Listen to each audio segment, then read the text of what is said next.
Bom, oi gente, boa noite.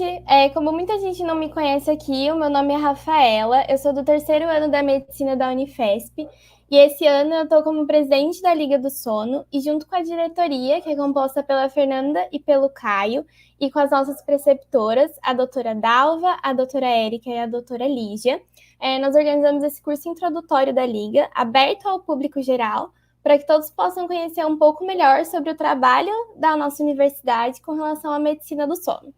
Nesse primeiro dia, a nossa aula ela será sobre fisiologia do sono, o sono normal, e ela será ministrada pela doutora Mônica, que acompanha a nossa liga há bastante tempo e ensina com excelência sempre. Eu espero que todos vocês aproveitem a nossa aula e lembrem-se de enviar as dúvidas no chat, que a gente vai ler para a professora no final da aula. Então é isso e boa aula! Boa noite para vocês, interessados. Obrigada pela Liga, por esse convite. É uma satisfação enorme ministrar essa aula para vocês, conversar sobre sono, fisiologia do sono, como será que a gente dorme, e dizer que é com muita honra que a Universidade Federal de São Paulo tem uma disciplina de medicina e biologia do sono, e é o berço do sono no Brasil. Por que não, né? Porque a Unifesp foi a primeira a criar uma disciplina de sono. Ela tem o Instituto do Sono, ela tem na carreira de graduação, ela tem na grade também aulas sobre sono, e para os demais interessados, venham conhecer mais tudo que a Unifesp faz. E aí, parabéns pela iniciativa da Liga. O que nós vamos fazer hoje é conversar sobre o sono normal, porque depois vocês vão ter outras aulas, e a ideia é trocar a ideia com vocês de como que a gente pode dormir. Mas para a gente dormir bem, que são as medidas de higiene do sono, a gente tem que entender quais são as doenças do sono, que nós denominamos de distúrbios de sono. Primeiro, vamos entender um sono normal. Então, vamos lá. O que é o sono? Aí todo mundo fala assim, eu sei o que é sono, é aquilo que eu faço todas as noites. Eu falei, muito bem, então vamos tentar definir. Sono é um comportamento? Sono tem uma postura adequada, que significa ficar deitado na horizontal, é uma atividade repetitiva. Como será que a gente define sono? E é muito difícil a gente definir mesmo.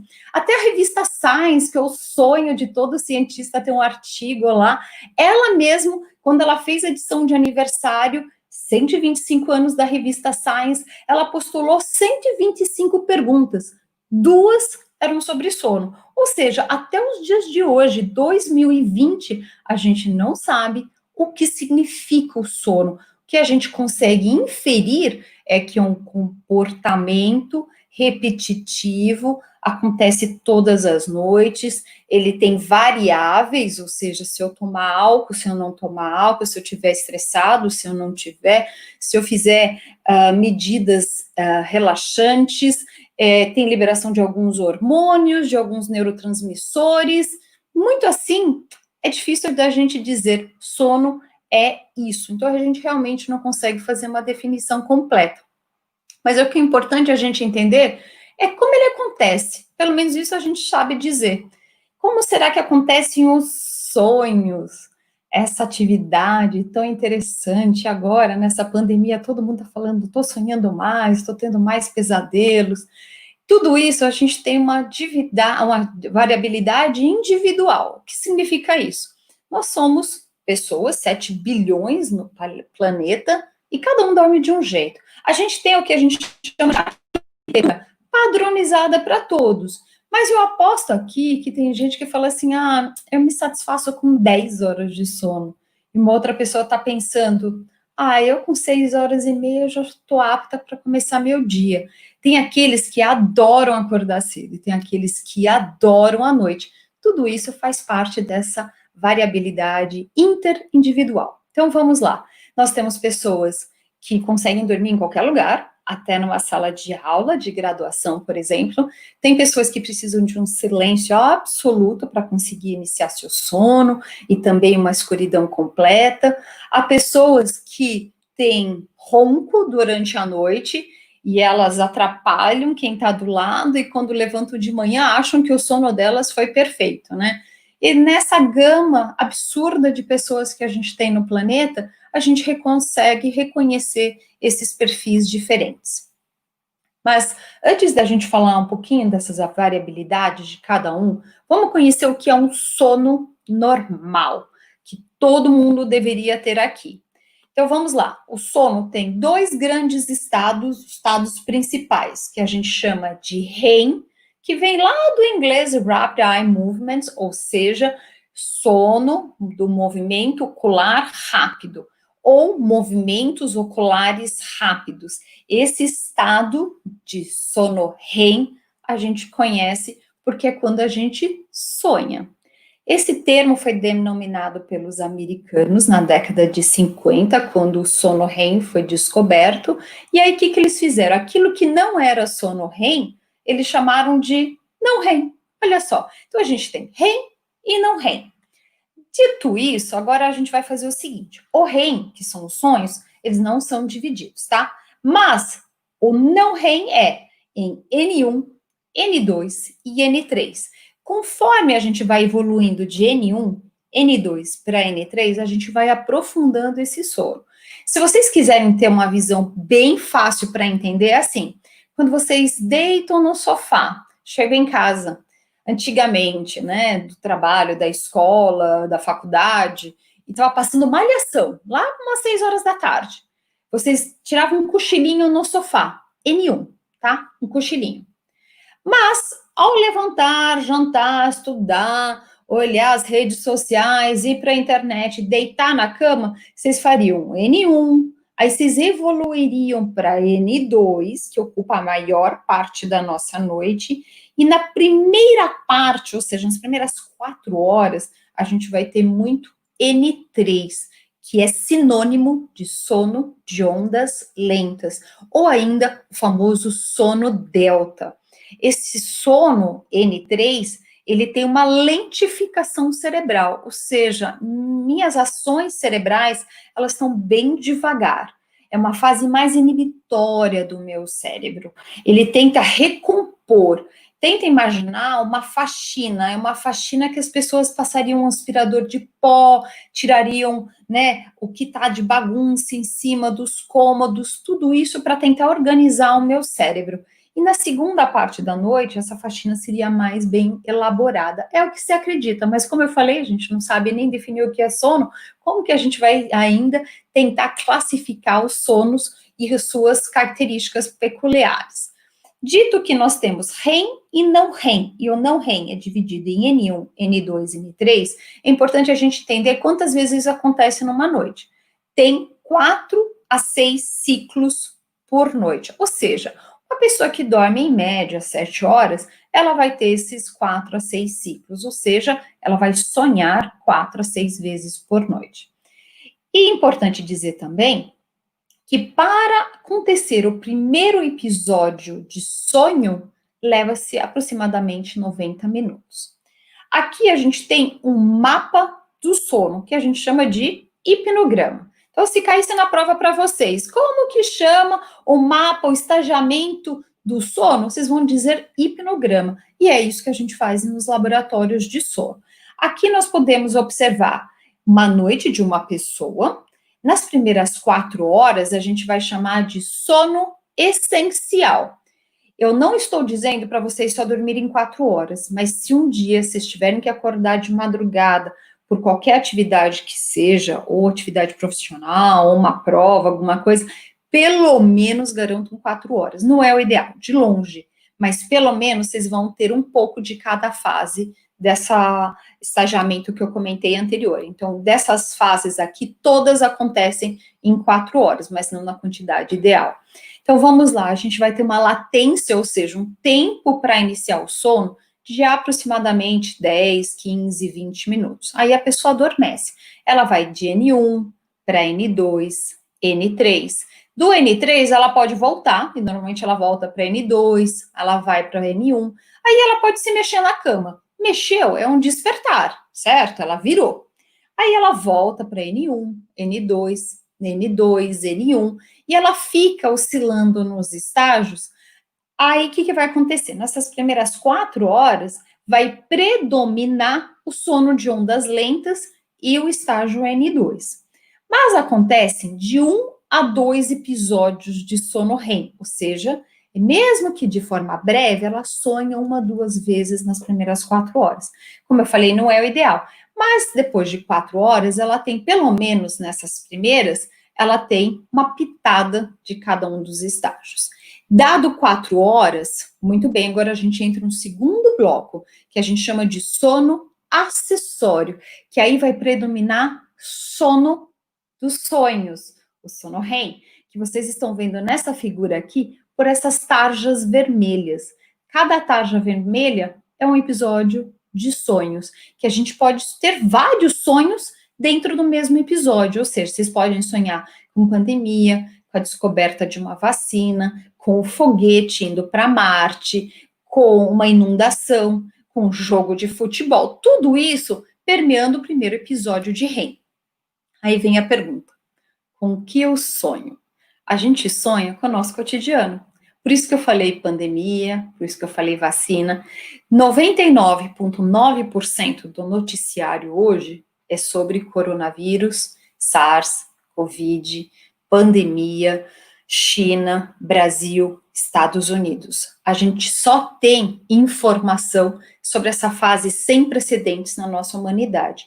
O nosso cérebro, ele lê o noticiário, as nossas conversas com parentes, com familiares, com amigos, com conhecidos, tudo é sobre coronavírus, sobre Covid. Ou seja, o nosso sonho também vai permear sobre o nosso cotidiano, que vai ser sonhar com máscara, sonhar com essa vacina, que a gente torce para que seja descoberta logo, com medicamento. A gente vai sonhar com o nosso dia a dia. Quem não passou por uma prova aqui e sonhou com essa prova? Quem não é aficionado por futebol e sonhou que encontrou o Neymar na padaria da esquina? Pode não ter lógica nos nossos sonhos, mas eles realmente refletem aquilo que a gente vivencia durante o dia. Aí lembra das perguntinhas da Science? Para que serve o sonho? A gente não sabe.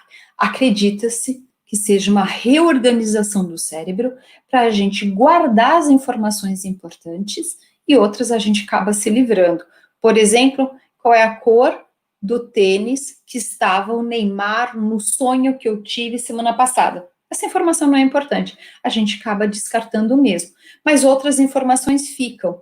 E essa reorganização das informações adquiridas durante o nosso dia, durante a nossa vigília, devem ser guardadas no cérebro, em lugares específicos, por exemplo, hipocampo, e com isso a gente tem retenção. Uma criança aprendendo pela primeira vez tabuada, ela vai acabar sonhando com números, e assim ela faz a retenção dessa informação.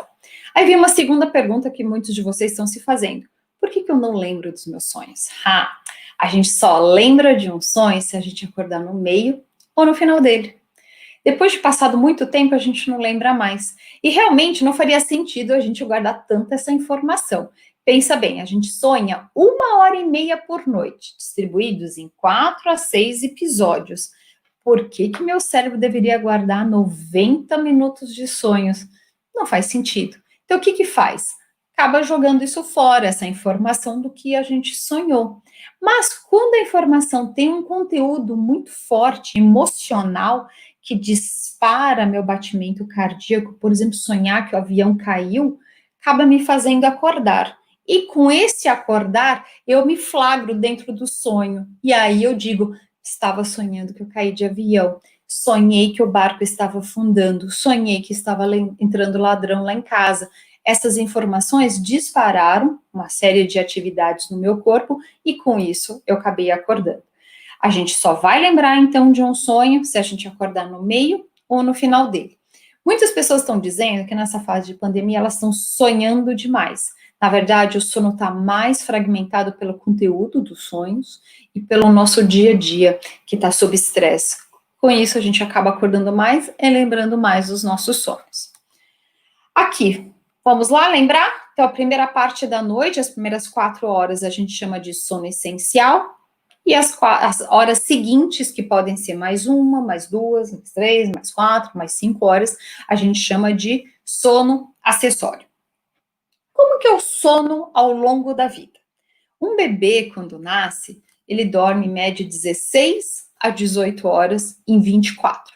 Ele acorda, dorme, acorda, dorme. Vai passando o tempo, quando ele chega na idade pré-escolar, ele passa de um sono polifásico, que a gente chama, que esses múltiplos despertares, múltiplos ciclos, ele passa a ser bifásico, ou seja, ele tem um cochilinho da tarde ainda. Passado isso, a gente fica monofásico, que somos nós adultos, a gente passa a ter todo o sono concentrado no período escuro, como nós estamos agora. Vocês podem observar essa figura aqui? Olha só, do recém-nascido até a idade adulta, a gente vai diminuindo o tempo de sono. Mas eu queria chamar a atenção para esses primeiros anos de vida. É muito importante que as crianças durmam bem. Se vocês têm primos, irmãos, conhecidos, por favor, digam, durma bem, esse cérebro está em desenvolvimento, ele precisa ter um sono adequado para se desenvolver de forma correta. O problema é que a gente está dormindo cada vez menos.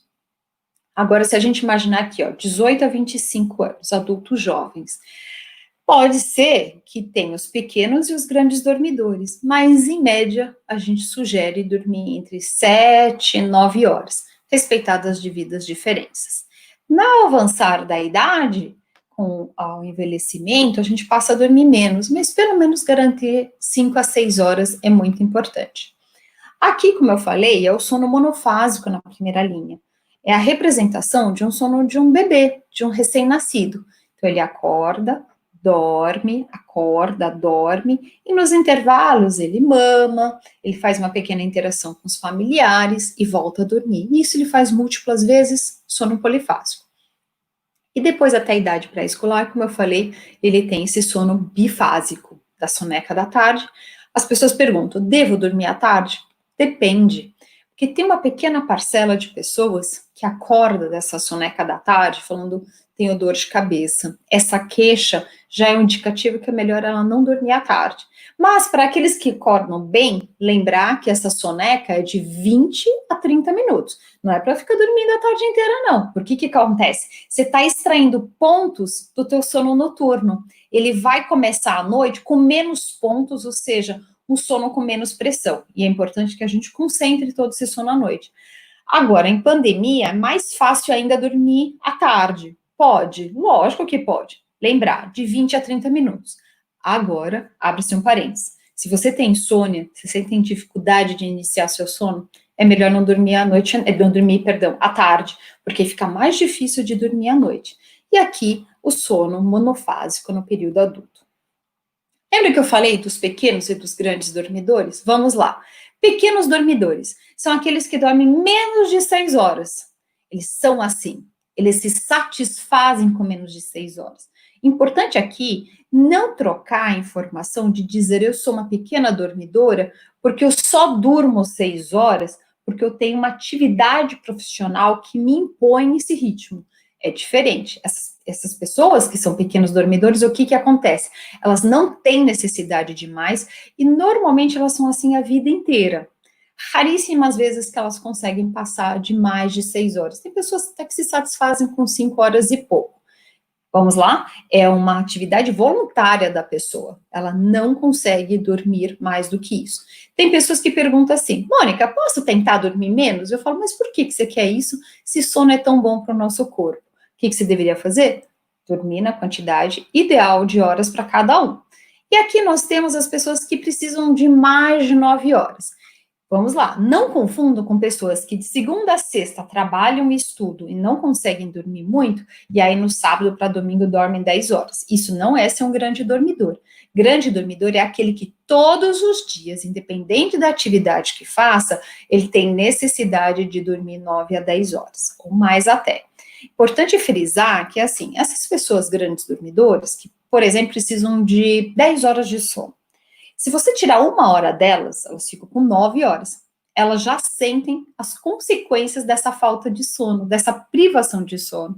Sendo que isso é muito mais do que outras pessoas que se satisfazem com 5 horas e meia.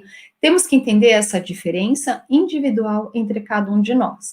A maior parte das pessoas se satisfaz com 7 a 8. Por isso que a mídia, os jornais, as entrevistas falam desse 7 a 8. Não é um número mágico, é a maior parte das pessoas. Tenta olhar essa figura aqui e tenta pensar quantas horas você precisa de sono. Como você faz para descobrir? Muito bem. Você precisa de uns 7, 14 dias, idealmente, sem despertador, dormindo quando você tem sono e acordando quando o sono acabou. Por exemplo, nas antigas férias, você estava lá sem nenhuma imposição de trabalho, de escola, de faculdade, aí você fala, eu costumo dormir da meia-noite às 8 da manhã, é o meu tempo ideal. Aí você já sabe meio que dizer, sou matutino, vespertino, se você é pequeno ou grande dormidor. Agora a gente precisa desligar a minha vigília e ligar o meu sono para ter um sono de qualidade. E como é que a gente faz isso? Pois bem, a gente tem vários sinalizadores no nosso corpo. O primeiro deles é a temperatura. Reparem nessa figura que a temperatura começa a cair no entardecer. E aí chega à noite, lá pelas 20, 21 horas, a temperatura cai bastante.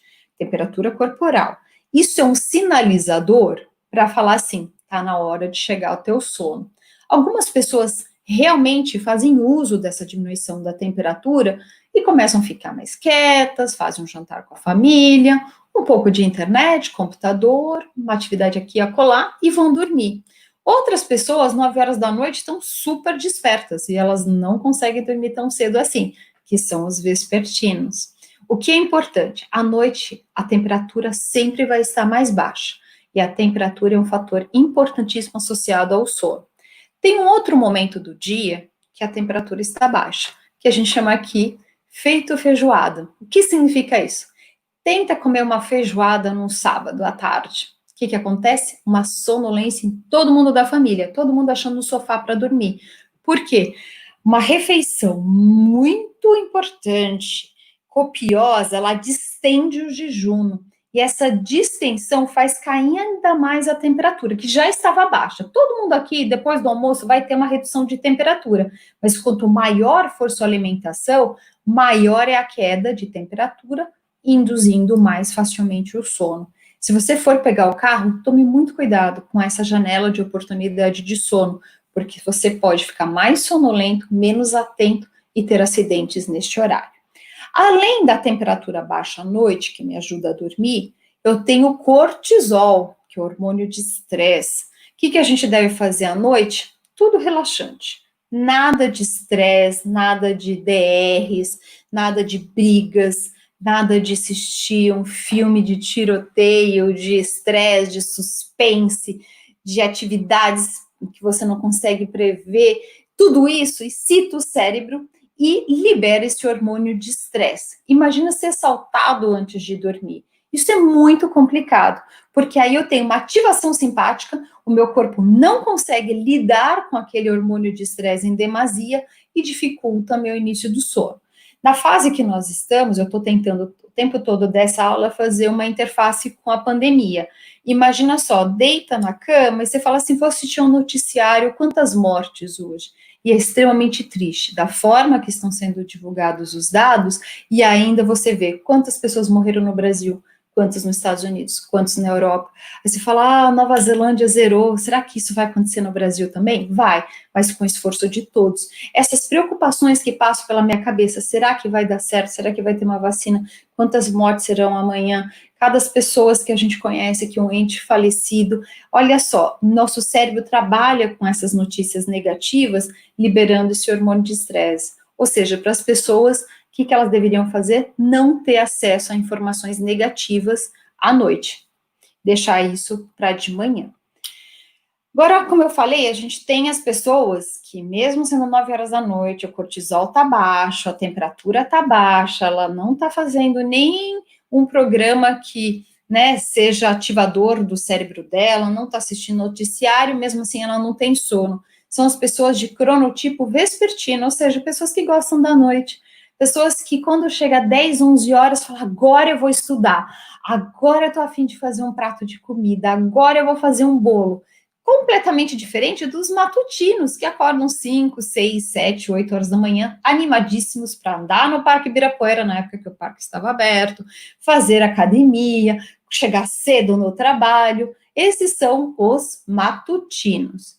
Nós temos um grupo de pessoas matutinas, um grupo de pessoas vespertinas e os indiferentes, que a gente chama. Quem são eles? Aqueles que se acomodam mais facilmente a qualquer uma das pontas. Ou seja, pode ter uma pessoa que dorme por volta da meia-noite, se precisar, ela acorda às 7 horas da manhã, e acorda numa boa. Tem outro grupo de pessoas que pode dormir às 10 da noite, e acordar às 6, sem problema, ainda que ela tenha preferência. A grande questão é assim, os matutinos extremos, eles nunca vão conseguir acordar às 10, 11 horas da manhã, e o vespertino extremo, ele também não consegue dormir às 9 horas da noite, diferente de um matutino. Então, a gente tem, de um lado, a coruja, que a gente chama os vespertinos, e do outro a andorinha. Aqui um trabalho feito pelo nosso grupo, nós mostramos como é a distribuição do que a gente chama de cronotipo na cidade de São Paulo, e parece que a maior parte é matutina. O que a gente pode dizer é que a cidade de São Paulo talvez imponha um pouco isso, ainda que tenha um fator genético. Também é importante dissociar essas frases que existem, por exemplo, Deus ajuda quem cedo madruga, e parece que só os matutinos se dão bem. Não é bem verdade, porque o matutino, ele não curte muito à noite, uma festa de casamento, um show, uma peça de teatro, é aquela pessoa que sempre fala, ai, jantar às 10 da noite, a pessoa já está pensando em dormir. Os matutinos realmente preferem o dia, e os vespertinos mais animados à noite. Como fica isso numa sociedade 24/7? O que é esse termo 24/7? É um termo dado por uma sociedade que funciona 24 horas por dia, 7 dias por semana. Mais recentemente, eles acrescentaram o termo 365. A gente gira anualmente assim. Nós temos padarias, supermercados, academias, tudo isso funcionando 24 horas por dia, 7 dias por semana, o ano inteiro. Aqui vem a questão que ninguém pergunta para um médico se ele é matutino ou vespertino. As cirurgias são marcadas, por exemplo, às 7 horas da manhã. E pode ser um vespertino que foi dormir às 2 da manhã, porque ele não tem sono antes. Ele vai dormir 3 horas, 5 horas, acordar, tomar um banho e ir para o hospital para fazer sua cirurgia. Assim como ninguém pergunta para um piloto, você prefere pilotar de dia ou de noite? E com isso é que a gente tem tantas consequências da privação de sono. A privação de sono é uma constante atualmente, essa redução do tempo de sono hoje é autoimposta, nós nos privamos de sono, além das imposições sociais. Como eu falei, nós temos academias, nós temos shoppings, supermercados, nós temos várias atividades que vão ou 24 horas ou fecha 22, 23 horas. Semana do Natal, os shoppings fecham muito tarde. Ninguém perguntou para esses funcionários se está no ritmo biológico deles. Mas tem pessoas que não são trabalhadoras de turno. E mesmo assim, elas vão dormir bem mais tarde do que elas gostariam. Nós ficamos na internet, no tablet, no celular, no computador, a gente faz uma busca aqui, uma busca acolá, tenta ficar 8 minutos na internet. Impossível, a gente acaba ficando muito mais tempo. E quando você se dá conta, você nem sabe mais qual era a primeira origem da sua busca na internet. Com isso, a gente tem ficado cada vez com menor tempo de sono. Esse projeto, realizado pelo nosso grupo no Brasil, nós constatamos que 76% da população brasileira tem uma queixa de sono, pelo menos, o que é muito ruim. Olha só, por volta de 21% se queixa de insônia, 25% auto-relata ronco, a gente sabe até que é a mais, e 3% acha que tem apneia, ou seja, aquelas pausas respiratórias. Mas a apneia mesmo a gente só pode diagnosticar em laboratórios de sono. E se a gente fizer uma associação das queixas, olha só, 50% fala apneia e insônia, 48% fala que tem insônia e pesadelo, e mais da metade da população brasileira fala que acha que mexe as pernas juntamente com a insônia. Ou seja, há muitos brasileiros com queixa mesmo. Um estudo feito pelo nosso grupo, chamado Episono, a gente já fez isso em 4 décadas separadas, década de 80, 90, 2007 e agora 2018, 2019, o que nós constatamos? Que 33% da cidade de São Paulo tem apneia obstrutiva do sono, diagnosticada dentro do Instituto do Sono. O que significa isso? 1 em cada 3 paulistanos tem essa doença do sono que faz suas pausas respiratórias, que ativa meu coração, que falta oxigênio no meu cérebro e tem várias repercussões no meu corpo e no meu dia. E olha só, 32% das mulheres tem insônia diagnosticada também em laboratório do sono. Isso é gravíssimo. Imagina só, nós temos 1/3 da população com doença respiratória e 1/3 da população com doenças de iniciar, manter ou despertar precoce, chamada de insônia. 45% tem qualquer das queixas de insônia. Por exemplo, eu acordo às 4 horas da manhã e não consigo mais dormir. Também é uma queixa de insônia. E 15% tem uma insônia diagnosticada por médicos, de acordo com o DSM-4. O que mais que a privação de sono causa no meu corpo? Ela diminui minha memória, diminui minha atenção, minha concentração, me dá irritabilidade, me dá problemas cardíacos, me dá problemas sexuais, sejam femininos, masculinos. Ela faz eu ganhar peso, especialmente na região aqui do quadril das mulheres ou na região mais da barriga dos homens. Eu tenho problema do meu sistema imunológico, diminuição da minha aparência, muito mais alterada, alteração das fibras de colágeno, mais olheira. Lembrar que a pele é o maior órgão do corpo humano. E agressividade, ataques de violência, tudo isso associado com privação de sono. Mas eu queria destacar nessa figura aqui o sistema imunológico. Ele fica comprometido quando a gente não dorme bem. O que isso significa? Numa fase como a pandemia, que eu tenho que estar com os meus soldados aqui fortes para me defender, se eu não dormir direito, esses soldados ficam sem arma. E o que acontece? Se alguém espirrar em cima de mim, e eu não estou falando de coronavírus, estou falando de qualquer outro agente, meu corpo fica enfraquecido, ele não consegue me defender até diante de uma gripe simples. Imagina se for um vírus com a letalidade e o poder de contágio do coronavírus. Por isso que é muito importante. Parabéns pela Liga do Sono ter criado essa liga e esse curso, mesmo online, nessa fase de pandemia. Por favor, acordem para a importância do sono. A gente tem que dormir bem, para o meu sistema imunológico estar íntegro, forte, para me defender, seja de vírus, seja de bactérias. Mas nem tudo também são só notícias ruins. Vamos lá. Esse trabalho feito nos Estados Unidos, com mais de 200 jovens, o que eles viram? Esses jovens entravam às 8 horas da manhã. Que pensa bem, é 1 hora mais cedo que muita escola na cidade de São Paulo, que entrava às 7 da manhã. Então, esse grupo aqui entrava às 8. E os professores, juntamente com um grupo de pesquisadores, resolveram fazer o horário de entrada às 8h30. 30 minutos, parece pouco, né? Mas é 1/3 de um ciclo do sono. Lembra que o ciclo do sono são 4 a 6 por noite? E cada um tem uma duração de 90 minutos? Pois bem, quem daqui não adoraria ganhar 29 minutos e 59 segundos a mais de sono? Faria uma grande diferença no nosso dia.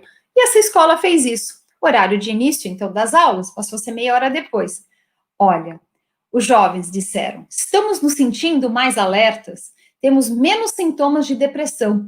Os professores em sala de aula comentaram, os jovens parecem estar mais alertas, mais dispostos, mais concentrados. E os pais falaram, eles estão mais participativos na hora do jantar para dialogar. Ou seja, meia hora a mais de sono faz diferença positiva. A restrição, além de tudo aquilo que eu comentei, ela aumenta a pressão arterial, uma das comorbidades associadas ao coronavírus, ela aumenta nosso peso, como eu mencionei, ela diminui nossa motivação para fazer atividade física, não é só exercício. Eu tenho menos vontade de subir uma escada quando eu estou privada de sono, eu acabo usando o elevador, que me faz ganhar mais peso, que obstrui minha via aérea e pode fazer com que eu tenha mais facilidade de ter uma doença do sono. Eu tenho aumento da resistência à insulina e meu sangue fica mais difícil de ter fluidez, ele acaba coagulando mais, levando a problemas cardíacos. Tudo isso, então, tem desfechos cardíacos associados com o método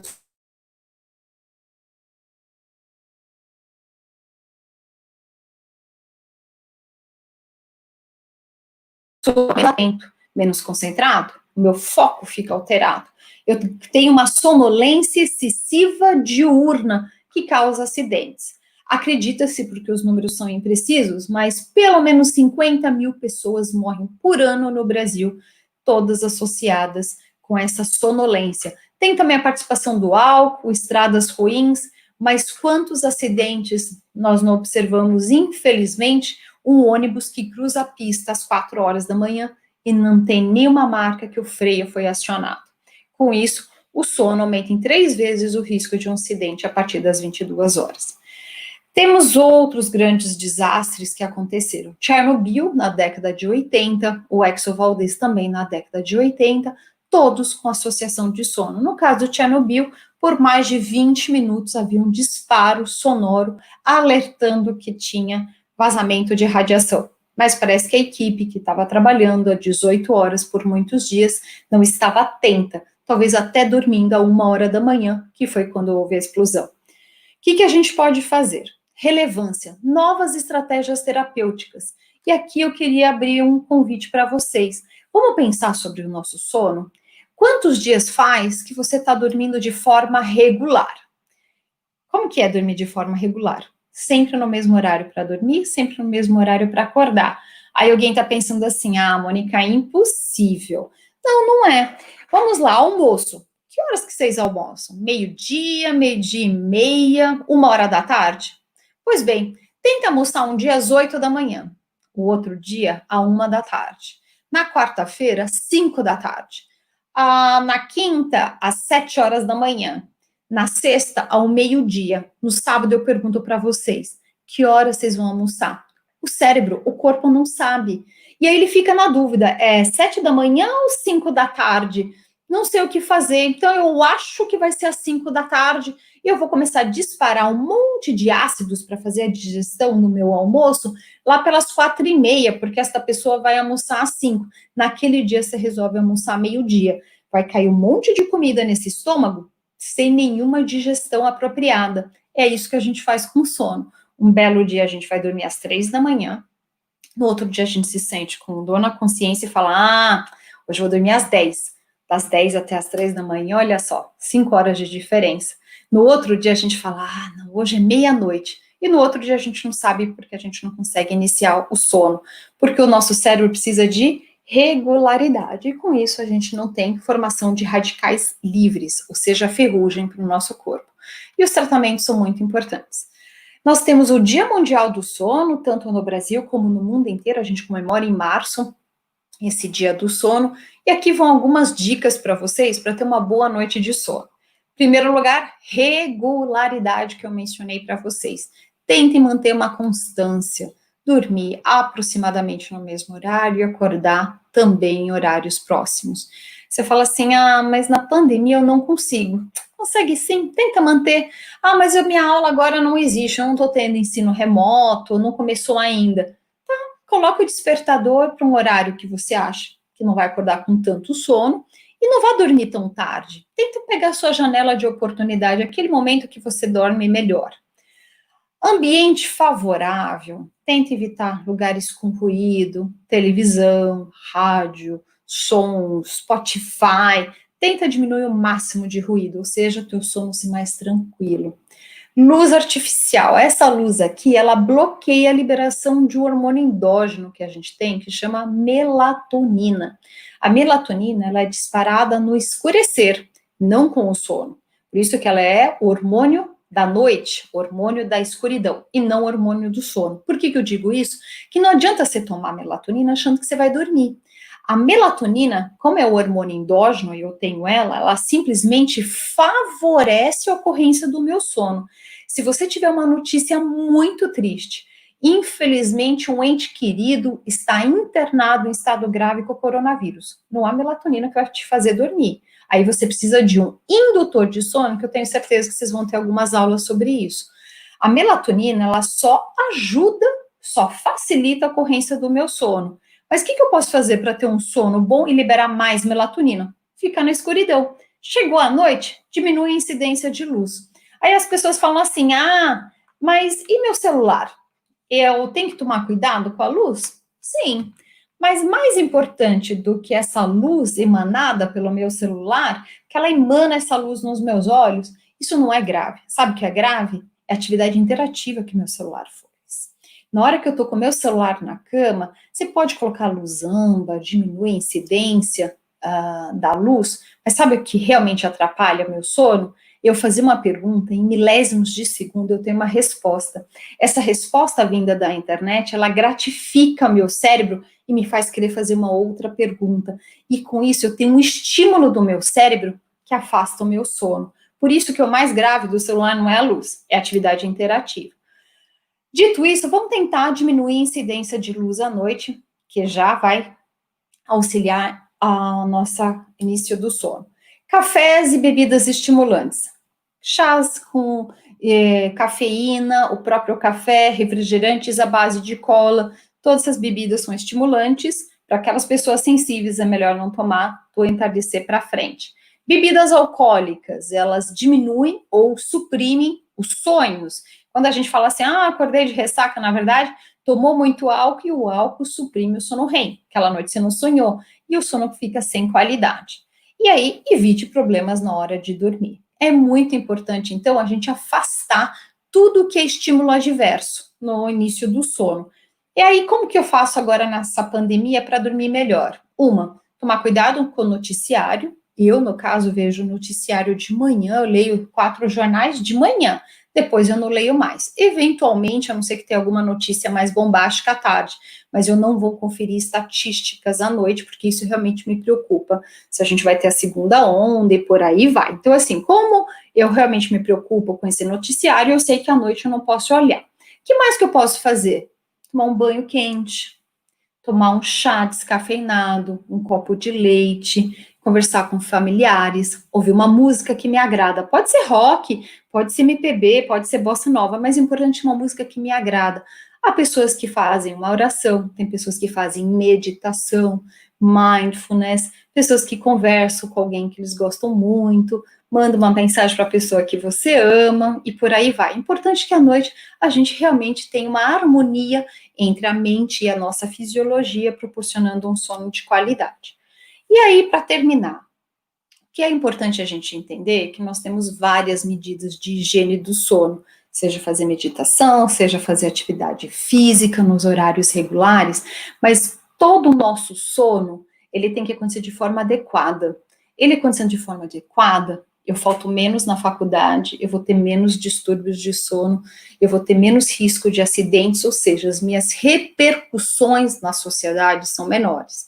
Agora, não vamos nos enganar que nós não queremos uma sociedade 24/7. Nós queremos. A gente quer um shopping aberto, tanta discussão que está tendo agora.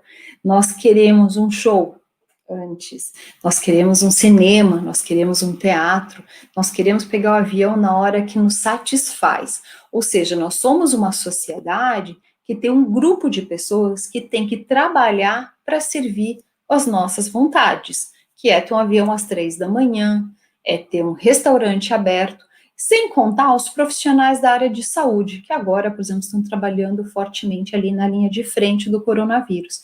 Esses profissionais, eles trabalham em turnos, e quem trabalha à noite acaba tendo uma série de doenças a mais do que aqueles que trabalham de forma diurna. Por isso que essas repercussões sociais, elas precisam ser ponderadas. O quanto que uma sociedade, ela quer um ritmo de 24 horas, 7 dias por semana, 365 dias do ano, e quanto que isso tem um ônus para a própria sociedade, por exemplo, os acidentes e maior risco de morte. E ainda a nossa qualidade de vida. Quanto que a gente quer? Aí todo mundo diz, eu quero. Tá, quanto que você está disposto de ter regularidade no seu sono? O quanto que mesmo numa pandemia você vai fazer valorizar o seu sono? E esses dois questionamentos são muito importantes. Tente pensar na sua vida, o quanto que você quer fazer uma demanda profissional, e aqui vale estudo, vale realmente tudo que a gente faz durante a nossa vigília, e quanto que a gente busca de qualidade de vida. Isso é muito importante. Mas o meu pedido para vocês é, reflitam, mas tenta dormir mais. Isso é importantíssimo. E eu estou à disposição para as perguntas de vocês.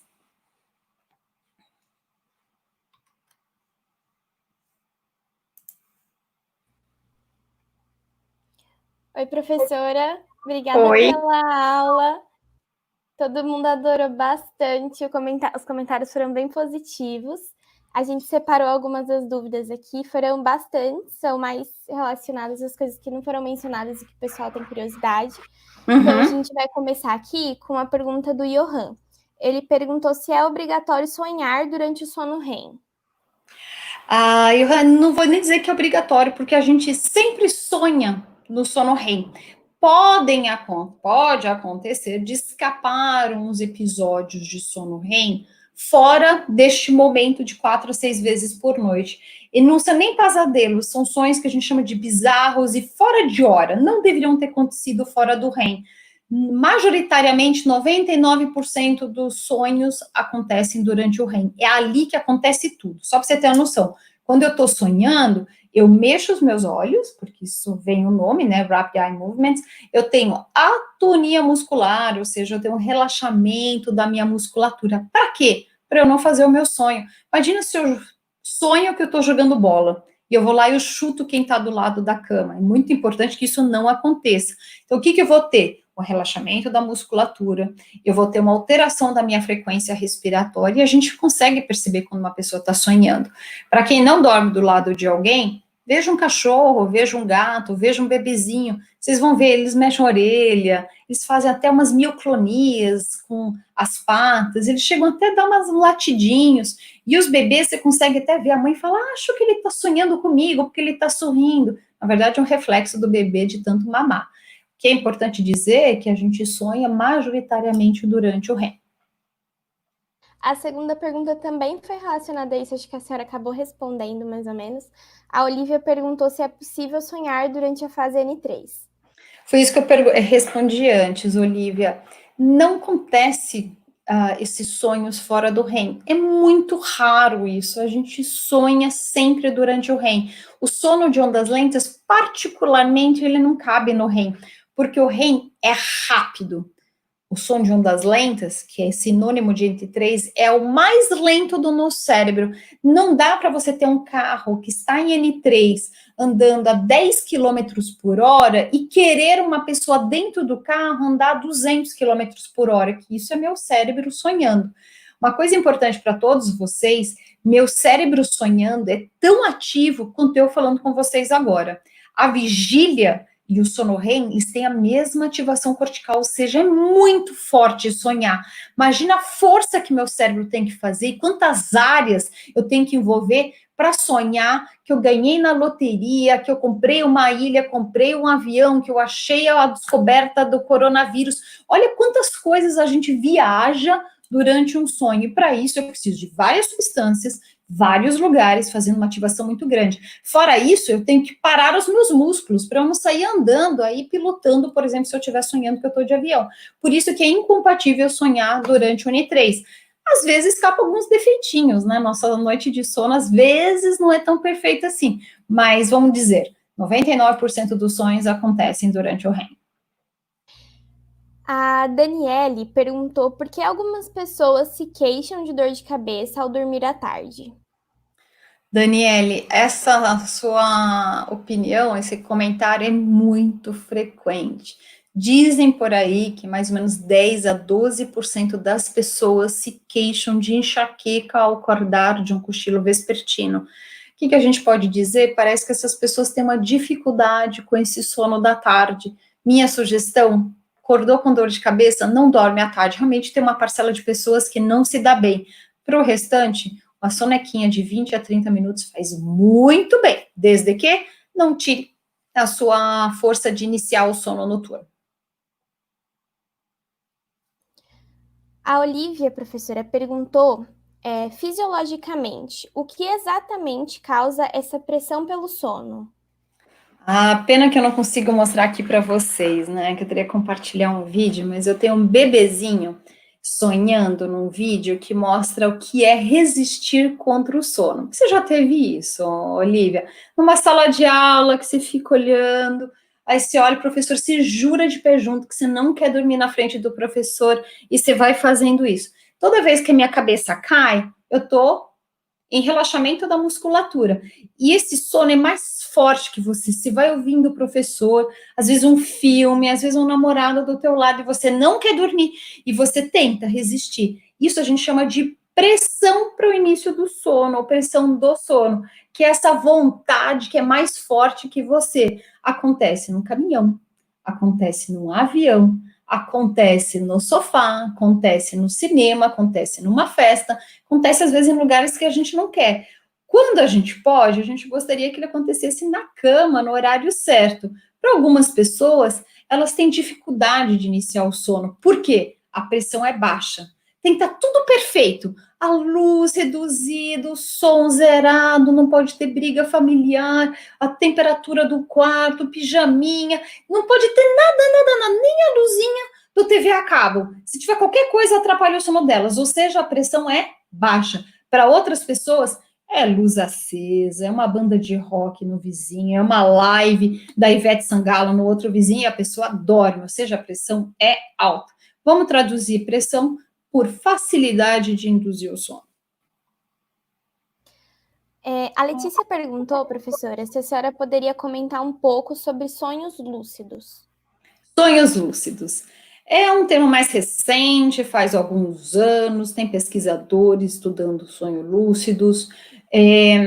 Vou te dizer que tem várias opiniões sobre isso, Letícia. A gente pode fazer uma live um dia só sobre isso, uma aula particular, fora, né, do programa aqui da Liga, porque é um tema bem específico, não é um tema geral de interesse de todos, mesmo porque tem controvérsias. Então, um dia a gente pode marcar e eu converso bastante com vocês sobre sonhos lúcidos, mas basicamente são intrusões de sonhos que realmente confundem com a realidade. E vamos lá, não é tão comum assim. Tá? Agora, na fase da pandemia, tem grupos de algumas universidades ao redor do Brasil estudando a frequência de sonhos, o que as pessoas estão sonhando na pandemia. Quando eles tiverem mais resultados, eu acho que a gente vai conseguir definir melhor os sonhos lúcidos.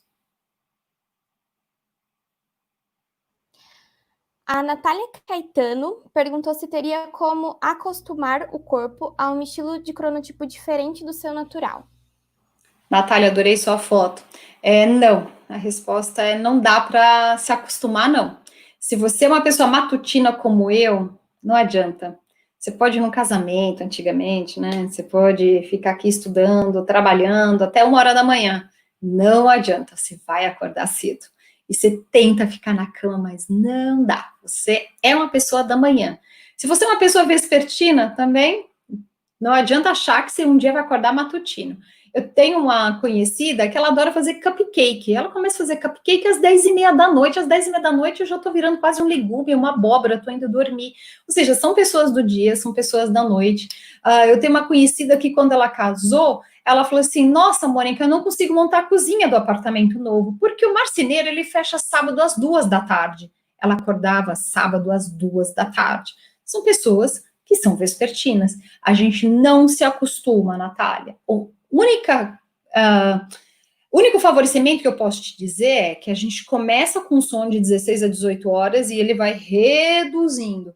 Como o sono vai reduzindo ao longo da vida, os idosos são mais matutinos do que eles eram vespertinos na vida passada, na vida anterior. Por quê? Ele era um jovem que ia dormir às 2h da manhã e ia dormir lá até 2h da tarde.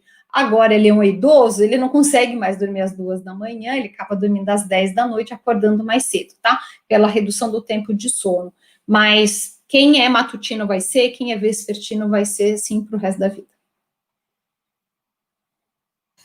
Pro, a senhora acabou comentando agora que o cronotipo ele acaba alterando com a faixa etária.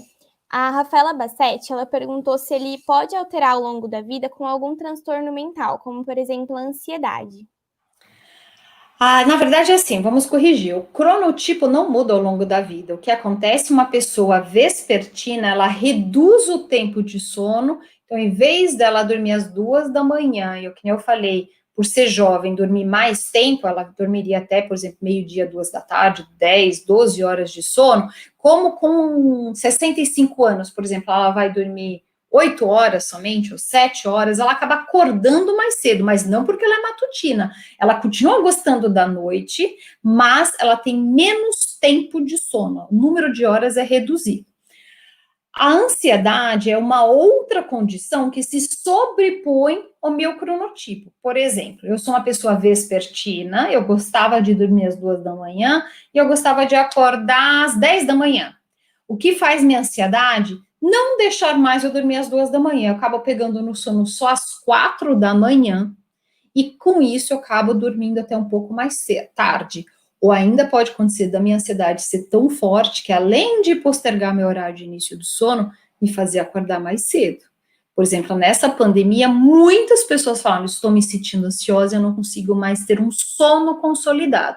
A pessoa demora para dormir e quando dorme, acaba tendo muitos pesadelos e acordando mais cedo.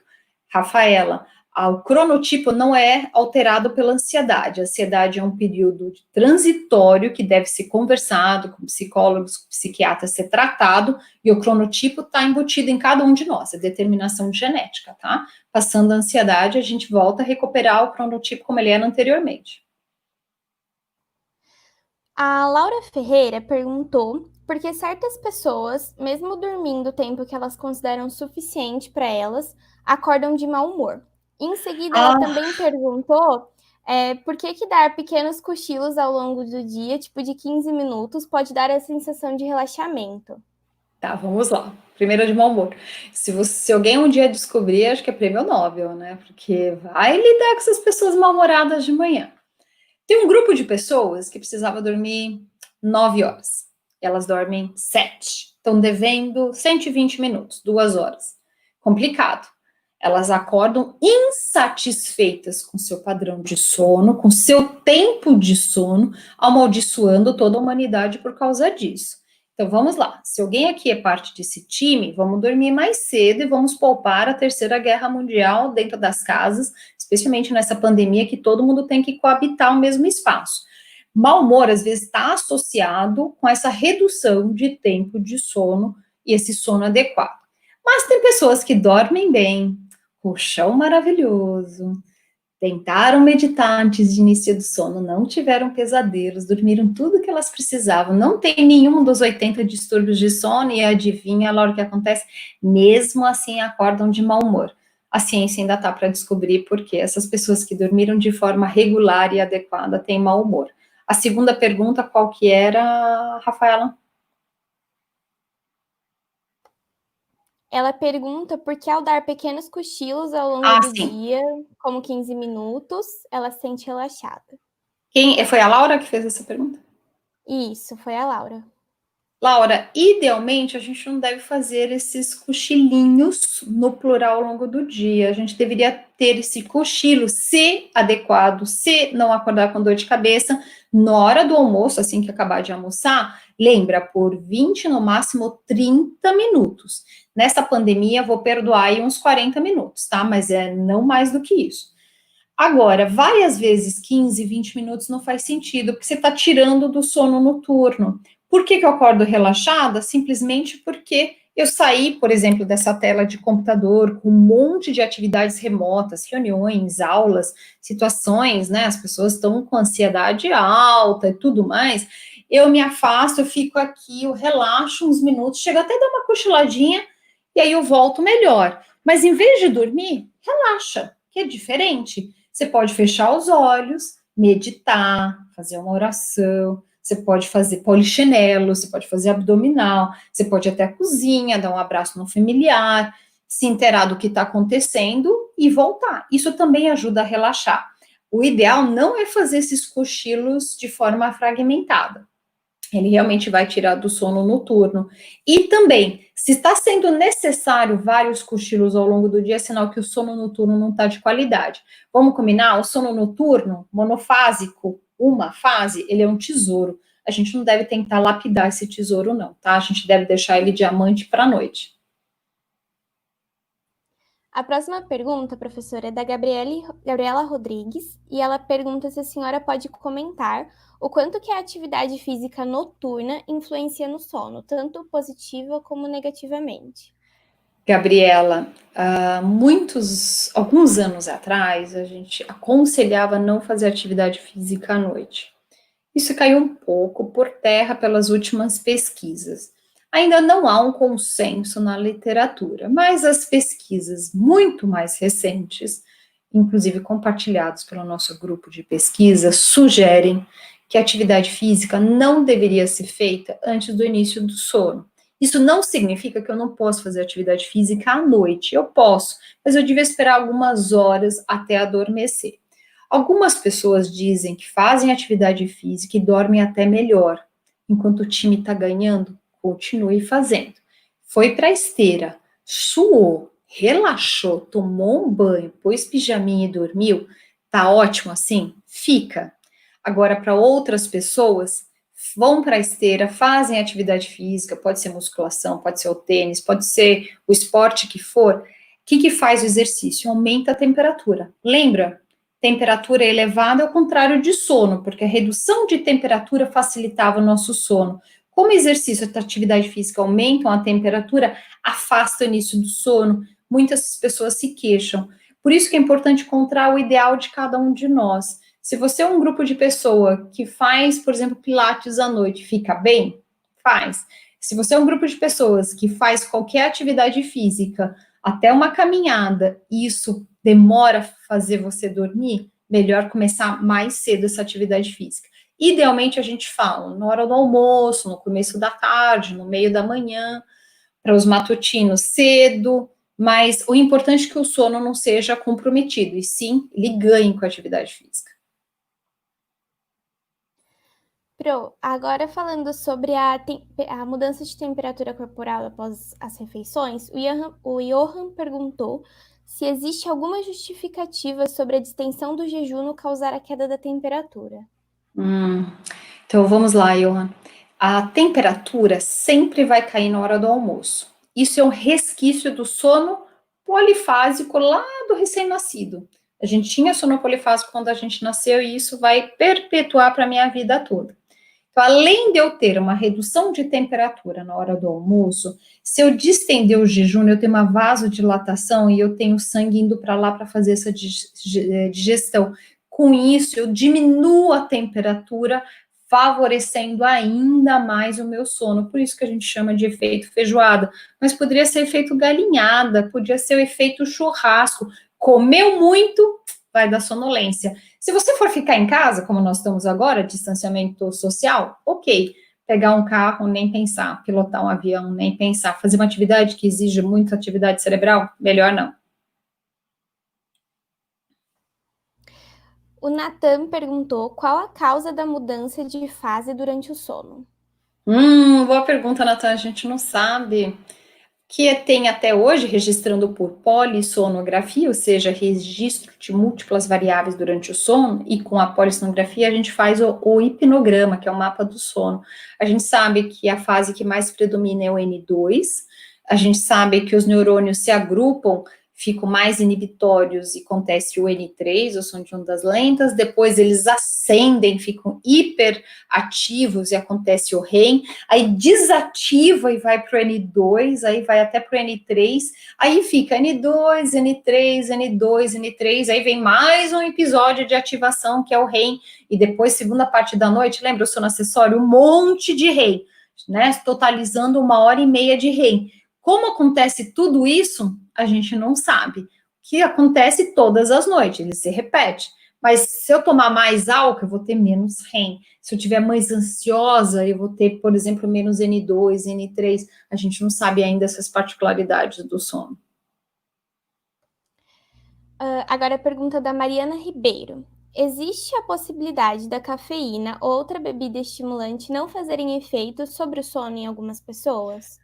Verdade, Mariana, tem pessoas que tomam um copo de café expresso antes de dormir e dormem. E tem outras pessoas que às 10 da manhã, se tomar um copinho de café com leite, nossa, ficam ligadas o dia inteiro. Assim, respeito as diferenças individuais. Se é o grupo das pessoas mais sensíveis à ação da cafeína, nem chá à noite, porque o chá tem cafeína também, ou seja, a não ser que seja descafeinado.